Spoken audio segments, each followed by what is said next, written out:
reaches that 2-1 mark. The build up, the hype of this game been pretty big. Fortunately, some delays, but I feel like we have interesting drafts in the hand. Both teams 1-1, and we are hopefully getting at that close series we're looking for. Absolutely.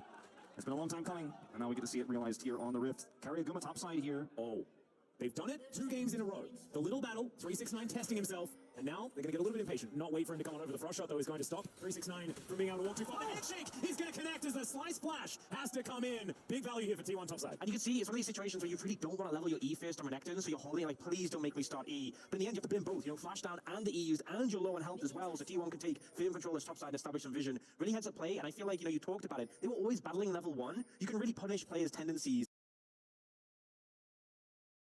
Gives you just a few more autos and you get the reset. Can work very well with middle dives as well, though, because it gives Millie that extra oomph as well over here. Yeah, more hooks coming down. Another great handshake to answer. Really getting the value out of the Renata here, is even the passive doing some work. As Mako has to flash. The frost shot, I mean, in these extended trades, the Ash value is so high if you can win. Is now Cream possibly in trouble, unless Owner is in trouble in kill range, but he is going to be all right as he does get himself out of there. No flash for the Renekton meant that he was a little bit safer. Yeah, Owner really wants to apply the pressure down this bot side. They know exactly where 10 has been because of that wall from earlier. Yeah, Owner hops on over the wall. As now he might be hopping back again because Jackal and Mako are going to move on over. Carrier in the vicinity as well, able to play bouncer. As there's a lot of testing the waters, not a lot of actual results here just yet. The challenge, you will just go bot lane with that free time. You're not getting any free time now. You're not even getting the normal time you have to clear camps. And now Owner is the one looking to apply some pressure bot. And you're making this an unfair fight in the bottom lane. Mako here can deter a lot of dives because he is Nautilus, but I mean, Bailout's pretty strong. There are 3 towards his bottom side, but Mako is going to catch the wall. Koryushi still has to flash, get himself out of the way. Mako will survive for the moment. Owner slinking away, and T1 once again thwarted in this aggression. And T1 are just making this an unfair fight here. They're trying to fight fire and with fire with this Draven pick in the draft, but these Ash slows, the spears connecting, the harassment constantly here from Owner. This makes it so tough to play out. You're a small CS deficit now for Jackie Love, but there's constant pressure there on the bottom side. Yes, the Renekton is on Zeus just yet. Yeah, ended up in a really unfortunate position there, Zeus, because obviously he got away from the gang, but the wave state was still bad, so he kind of hung about. But I think played that as well as he could to disengage from the situation. He's some heavy trading in the mid lane, but not too sure much is going to come from it. That's what we've been seeing with this Isaiah Corky matchup these days. There's the flash out, the divider, the spear is going to connect, and first blood goes to Owner in a blink of an eye. Not necessarily the CC setup for a spear that you normally think of, but when it's timed this well for Owner, you certainly can't line those up.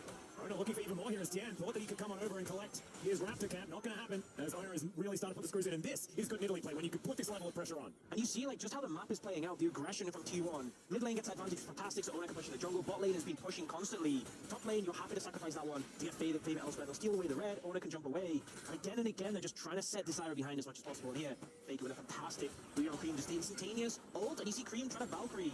He had to flash in that. Aggressive, as now the grubs are going to get started. Owner wants to be able to grab at least the first one, does do that. Could be 5-1.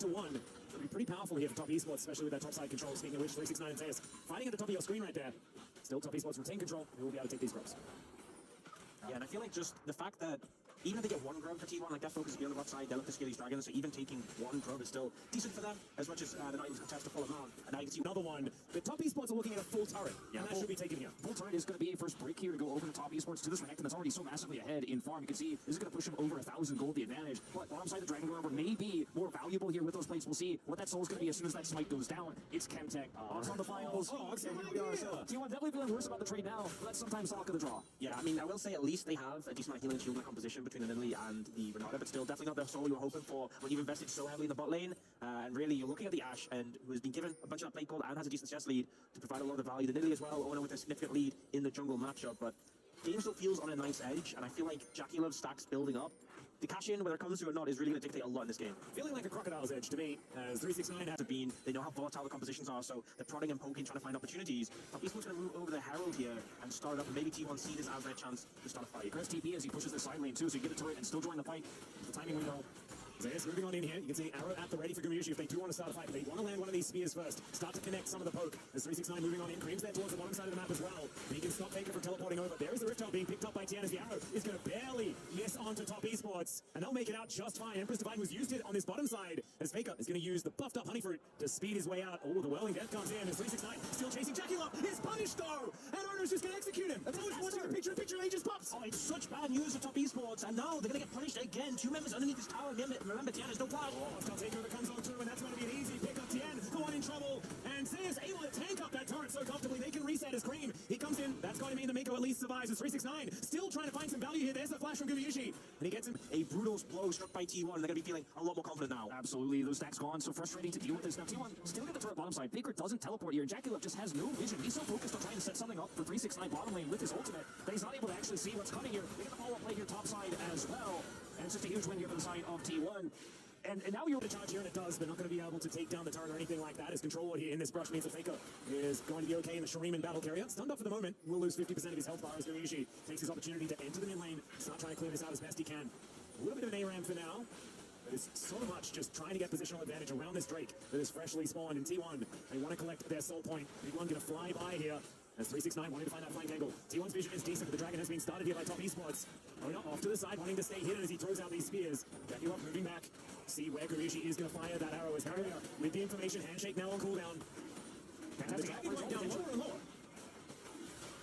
just fight it out slowly. Yeah, there's the hook finally going to connect. There's now Zayas dives in. He finds the Q and there's the all-out special delivery from the T1 top player on the TN. He's going to survive. Jackie up, gets one back enough from Yushi. It's free hitting in the back line, and it's a double kill for Ona. It almost looked okay until it was domination for T1. Stacks going to get reset again. Down, but thankfully the goat's going to be there to help him out. Yeah, Nigel's taken down. I mean, stacks have been reset before. Will be reset once again. And just the approach from T1 working so well. The Dragon gets denied, but I don't think The handshake. So 369 is essentially out of this fight. He's not threatening anybody. And the front line here is Zayas. He goes down to half health, but look at this angle for Carrier. So easy to follow up. No one can heal. But Tian gets hit by the arrow. And it's a one fight for T1. Instantly 369 tries to cut through. Great positioning from T1. And they don't even need Faker's ult to win this fight. And Jacula hoping he can cash in, knowing it's probably doomed. But he's not winning the true 1v1 because Faker Himself out of position. Faker moves in. The Flash Emperor's Divide is going to get the flash out of frame. That'll be the trade. Top esports now looking for their second Chemtech Drake. They were able to take the last one. And now a teleport is coming in T1. They want to get themselves towards Soul Point as the spear almost does it, but it's going to be a secure hook. He's going to connect on the carrier, but the hostile takeover comes in. The flash gets him out of there. And now it's T1 able to turn it. The flash from Ona almost gets on top of Jackalove, and it's Faker that finishes the job. Double knock up, it doesn't matter. T1 crush another team fight. An absolute greedy fight from T1. No Emperor's Divide. Not in position, but they commit the TP anyways, knowing that in this game state with the chance they've got, and this Renata, they should be able to win the fight if they play it just right. Faker sitting on 2.5 items, so much damage, and this is post-Baron, so they're able to win the final Dragon, albeit they lose it, and then go straight to the Purple Worm. T1, that was extremely risky, but it pays off. I feel like the big thing for me is top esports ended up so split with 3 of them in the pit, 2 of them off the side, and when they went for the engage, T1 able to disengage to a comfortable position. And I feel like the chase down potential is just so you see T1 all sort of back off this angle. Carry gets a great hold, but kind of holds the fight. So we see Ona nearly one-shotting Jacula, just really using their advantage so well here. And it's so hard to escape once you start getting connected by things like the slows from the Ashe, the Azir, and the they have so much chase potential as well with their mobility. Once top esports start lose the fight, it just goes south very quickly. And Jacula, if he was big, if he was fed, if he had a cash, maybe he could go toe-to-toe with the front line, but you can see his damage numbers are so incredibly low. He's just so low range, and there's so much engage and so much poke as well.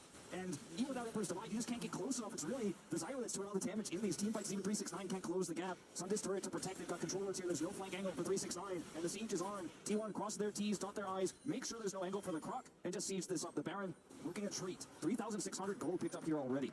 Yeah, this is a big power play for T1 as they are pushing both mid and bottom lane. It might be just this turret falling down as Hex Flash there from Mako just to try and put some fear into T1, but I don't think it's going to stop this tower from being removed. There it goes. Arrow is going to sail by those. The Grasping Roots also not finding the mark. Top esports just losing ground because you can see Zayas. He's able to get some personal time with this inhibitor turret.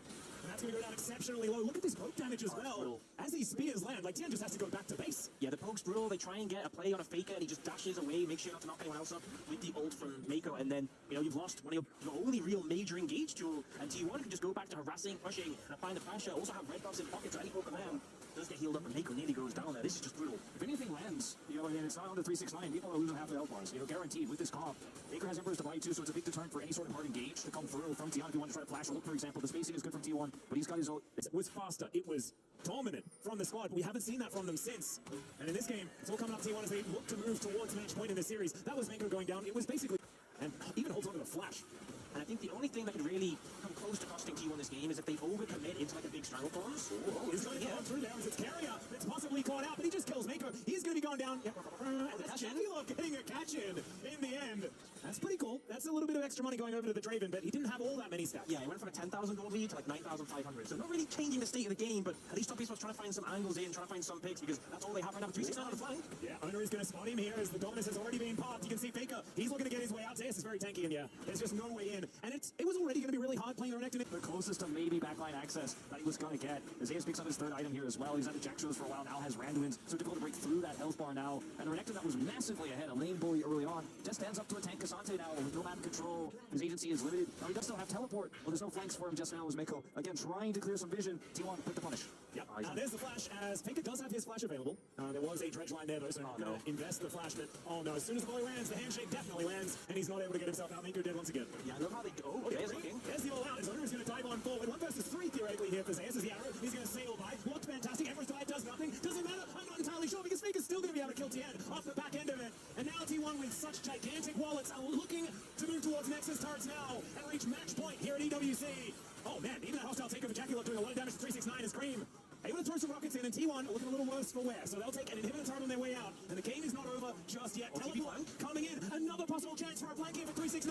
Does he manage to get on top of Guriushi? That's the question. The flash has to come through. He still had the GA. Mysterix comes down. Zayas is dead. And there it is. He manages to get rid of him. And a double kill for 369. Feel nice to shorten some of that goal deficit. You may be able to get a bound out of this one. It's going to be pretty easy with everyone dead on the side of T1. You've got enough damage here. There's no punish. But you still are 3 inhibitors down. The question becomes now, how much can you get done with this Baron?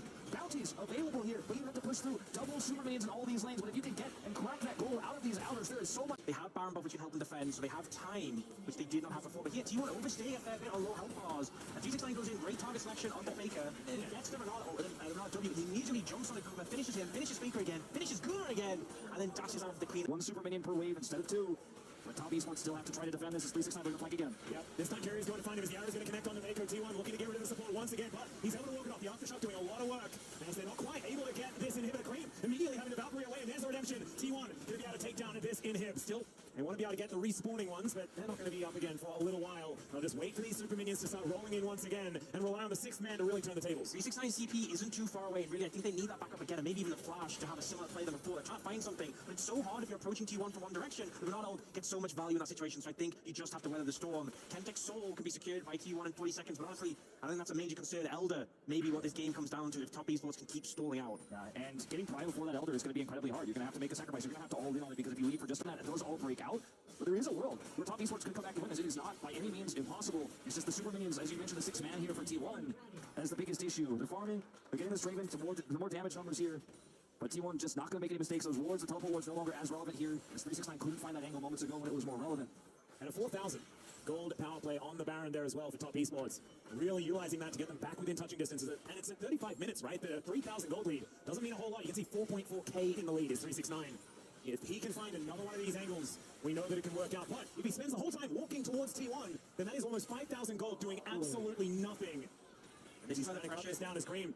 Not going to be hit by the arrow. There's S. Hunts for the 3rd Q. And now inhibitors back up once again. T1 right here to try and destroy them. And now 369 moving on over.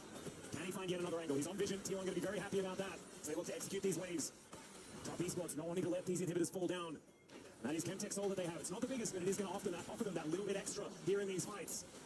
It's just so hard to approach this situation. You really want to keep the inhibitors alive, because if they go down again, it's going to be so hard to leave your base. Baron in a minute 30, Elder in 430, but they're struggling to find the angle, and if you commit 369's TP to backfires, the game is over. And even if you find a decent enough play, even if you stop them from taking your inhib, losing 369 summoners might be enough that you can't fight the Elder in a comfortable way. So a lot of decisions have to be made by top esports. What can they give up? What is worth sacrificing? And what can they not afford? One more up here to the top area nearby. Oh my god!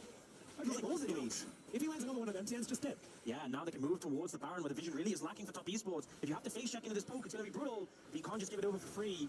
And Zyri is happy to just press the button. 369's going to get caught out of position. He flashes towards Carrier, but he just keeps it at arm's length. And the Crocodile will be taken down to his GA. And now top esports desperate to find some sort of retaliation. But there's even an arrow there to be thrown towards him. He's dead too fast for it to actually land. And now super minions are in the base of top esports. And T1 should be able to at least collect a Baron and then wander down the top lane. Finally, they catch the clock. The clock got there last time, picks up a Quadro, but this time he's on the edge. He's trying to find the flank angle they predicted. They cleared so much of that vision there for top esports. They knew the angle he was trying to take, and then they find him, kill him twice, and that's the end of the game. Oh, Jake comes in here from Carrier as Cream. Not going to get hit by the hostile takeover. So will keep himself alive. The flash is now down. All the inhibitors going to be down. There's one Nexus turret left available. And T1 should be able to get rid of that one as well. There's a knockoff from Jackula, but he cleanses and flashes. Gets himself out of the way. Still Zayas. Gets on top of the Draven. And the Nexus will just explode. T1, match point here in EWC. Have to be patient with it, but they managed to close it out. Even 369's quadra wasn't enough to stop.